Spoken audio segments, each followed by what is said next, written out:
తెలుగు సాహిత్య విస్తరికి స్వాగతం. ఇవాల్టి వీడియోలో ఉగాది పండుగ సందర్భంగా నేను రాసిన ఉగాది కవితను వినిపించబోతున్నాను. ఈ కవిత వార్తా దినపత్రికలోని ఆదివారం అనుబంధంలో 23వ తేదీ మార్చి నెల 2025న ప్రచురింపబడింది. కవితా శీర్షిక వసంతోష్మి.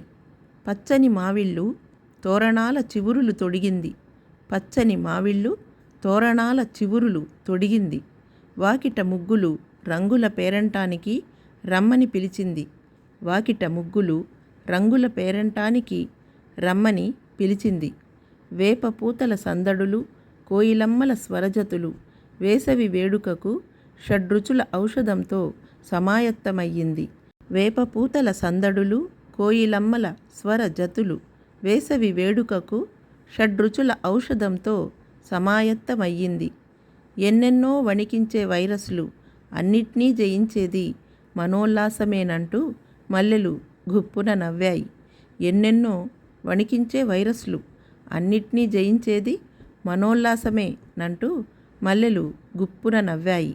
యుగ యుగాలుగా కాలగర్భంలో కొత్త పురుళ్ళు పోసుకుంటున్న నవ ఉగాదుల సరికొత్త జీవితాలలో వసంతోష్మి అంటూ శుభాశీస్సులతో ప్రవేశిస్తోంది విశ్వావసు. యుగ యుగాలుగా కాలగర్భంలో కొత్త పురుళ్ళు పోసుకుంటున్న నవ ఉగాదుల సరికొత్త జీవితాలలో వసంతోష్మి అంటూ శుభాశీస్సులతో ప్రవేశిస్తోంది విశ్వావసు. ఉగాది అనగానే నవ యుగాది, యుగానికే ఆది అయిన ఉగాదిని మనం కొత్త సంవత్సరంగా జరుపుకుంటున్నాం. కొత్త చివుళ్ళు, కొత్త పూతలు, కొత్తగా గళాన్ని విప్పే కోయిల, అదేవిధంగా కవులు కూడా తమ కళలకు పదును పెట్టుకుని ఆహ్లాదకరమైన ప్రకృతిని పరవశించి తన కవితలతో మరింత రమ్యతను అద్ది తాము మురిసిపోవటమే కాకుండా తమ చుట్టూ ఉన్న వాళ్ళని కూడా ఆహ్లాదపరచడం జరుగుతుంది. అదేవిధంగా ఈ కవిత మీ అందరినీ కూడా అలరించిందని భావిస్తూ అందరికీ ఉగాది శుభాకాంక్షలు తెలుపుకుంటున్నాను. ఈ కవిత గనక మీకు నచ్చినట్లయితే కామెంట్ చేయండి.